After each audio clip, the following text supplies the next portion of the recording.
Let's talk about Rickard Rakell, because he is a guy who has been probably one of the more interesting names in the Toronto Maple Leafs trade rumor sphere because of a few articles written by a few very highly respected analysts and insiders in the NHL community. James Myrtle wrote an article on The Athletic a few weeks ago talking about Rickard Rakell. Pierre LeBrun recently noted in an article that he published talking about a few ideas that he has for some trade fits and some suggestions that he has. He had that Rickard Rakell to Toronto thing as one of the options.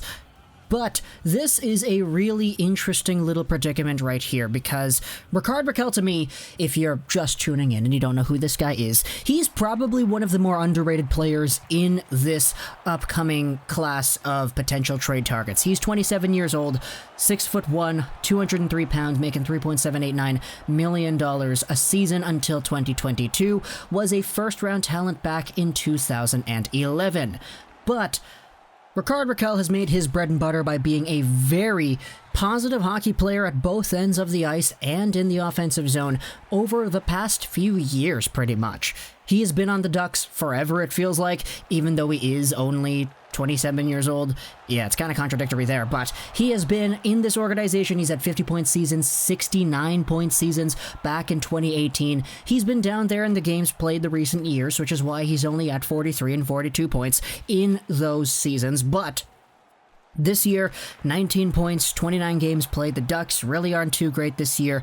Rakell's tied for first on the team in points with Maxime Comtois, so very nice comeback story here for the former World Junior captain, because we all remember how well that went last time. But Rickard Rakell is indeed a guy who is a little bit older. He does have a contract that expires next year, so there is some debate as to whether or not this kind of guy could be a suitable trade target for teams that are looking to build on the fly and increase their playoff odds come the spring. Which is why James Myrtle wrote in his previous article that this is something the Leafs need to do, go all in with a big trade. Or two. That's the article's title. I will leave a link in the description. If you have The Athletic, go ahead and read that. The Pierre LeBrun piece will also be in the description as well, because he suggests the same idea. But Rickard Rakell is just such a good hockey player, and the fact that he is signed for another year beyond that is honestly a pretty big deal, because this is a guy who, if he plays at his best, he is a lot more valuable than a 3.7 something AAV contract would imply. You have a whole bunch of other players in the league that are one-year rentals that will be free agents after this offseason, and therefore would need renewals either cheaper or more expensive depending on the player. But Rickard Rakell, nah man, you've got another year of this guy under your belt, and because of how valuable this guy has been to the Ducks over the past few seasons, I think that's extraordinarily noteworthy to have in a conversation like this, especially if you're the Leafs looking to go out there and make another big trade for a very capable forward up in your middle six. It's why, to me, the Granlunds and the Folignos, they wouldn't really make as much sense as a Rakell does, in my opinion, mostly because I have a lot more faith in Rakell. I mean, this guy was a point per game in the playoffs a few years ago. What more do you want from him? Now, that's not to disrespect Granlund or Foligno. We made a video a few hours ago talking about how these guys could be some pretty good rental players, but if you were to ask me, hey, draft a team for fantasy, for example, among these guys, I would say Rickard Rakell first amongst all of these other potential names that have been linked to the Leafs. Eric Stahl, Mark Stahl, Taylor Hall's a different one. That's a little bit of a bigger fish, I would say, if you want to catch that. But of course, there are always a few other aspects to talk about when you're talking about hypothetical trades. First off, would the Leafs improve with a guy like Rakell? Yes, it obviously depends on what you give up, but yes, Rickard Rakell is a good hockey player, good point producer, so I think a lot of teams would like to have this kind of guy. It's just, what exactly would the Anaheim Ducks want to get? In the article, I won't screenshot it, but I'll talk about it right here because it's paid for material, Pierre LeBrun actually notes that, for him, a conversation starts around Rodion Amirov, and still that would not be enough. Now, Rodion Amirov is actually a really interesting one, because he probably is the top Toronto Maple Leafs prospect in the system today, if you don't count Nick Robertson, I guess. And Amirov has been in a position where he went from nothing, zero, to hero amongst the Toronto Maple Leafs fan base. This guy was drafted out of nowhere. According to the scouts and the projected mock drafts, he was actually taken a little bit earlier than where he was supposed to go. However, in my own personal opinion, I thought that Rodion Amirov honestly could have been a top 10 talent. He's just that good. He was just playing up and down in different Russian leagues last year, so it was tough to actually get a handle on this guy consistently, but the talent that Amirov did show, the two-way ability, the overall offensive instincts, they were all great, and he was a good player at the World Juniors too, good player for Russia's international team in general. We noted this in a few videos, but Amirov has been kind of a recipient of the tough love going amongst KHL athletes that have NHL commitment set later into their careers. So even though he may seem a little bit down with 0 points in 5 games and only 13 and 39 this year in the KHL, he should be fine. It's tough to get minutes as a guy who was over there as an NHL prospect because we've noted this before. KHL teams just don't really like doing the development for these NHL players to be. But Rodion Amirov does have a very good top 6 potential ceiling in my opinion. So having this guy as the centerpiece of a Rickard Rakell kind of talk, if you ask me, I think the Ducks are listening if you have a conversation about it, but again, just like Pierre LeBrun insinuates, I don't think it would be enough. You'd have to add at least another pick, at least another guy, at least a roster player coming back to balance out the contracts, I would think.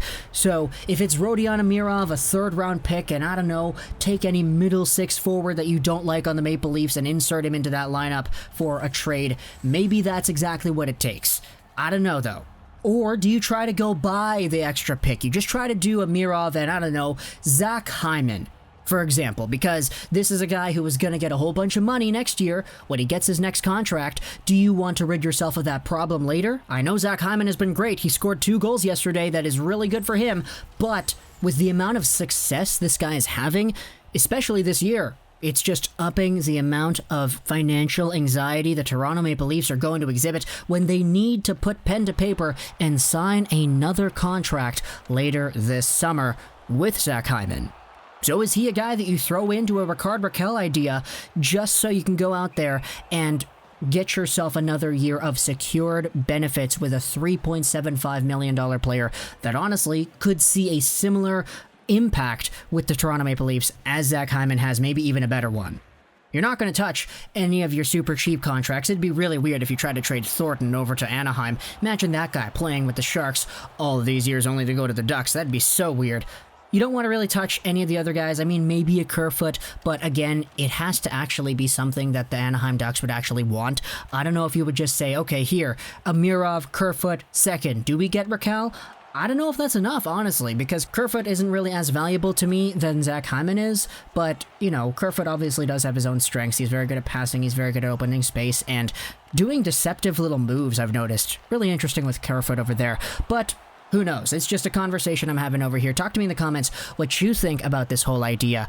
It's been a hot topic for a while, so I would not be surprised if any of you have, I don't know, your own already pre-established ideas as to what should be going on there.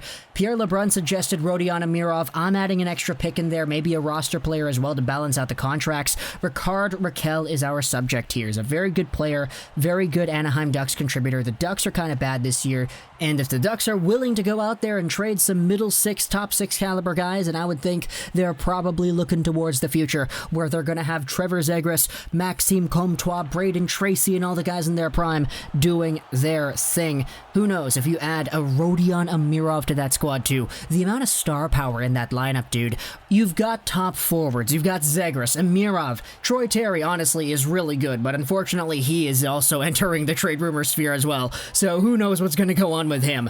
On defense, Jackson Lacombe, I love that guy. Henry Thrun's a good player. You have Jamie Drysdale, and then in net you have Lucas Dostal too. Boy, the Ducks are looking to be good, and if you add another one of these top guys, things could turn around as quickly as the next 3 years, especially with Maxime Comtois already being the top point guy on this squad, tied with that Rickard Rakell that we're talking about here. So talk to me in the comments what you think about these ideas over here. What would it take to get Rakell from the Anaheim Ducks if you're Toronto? And also, if you're Toronto, what is the most you'd be willing to give up for Rakell coming back? Are you even entertaining the idea? Are you one of those guys who is saying, no, we don't really need this guy. Come on, just roll with the team that we have. We're fine. That's fair too. Let me know in the comments if you're of that belief. But obviously, since we're talking so much in the media sphere, on TV, on radio, on Twitter, and all that stuff about the Leafs going after another big forward and Rickard Rakell's name being the big one, I'm really interested in seeing what you have to say in the comments. I hope you enjoyed this video. Trolls 99,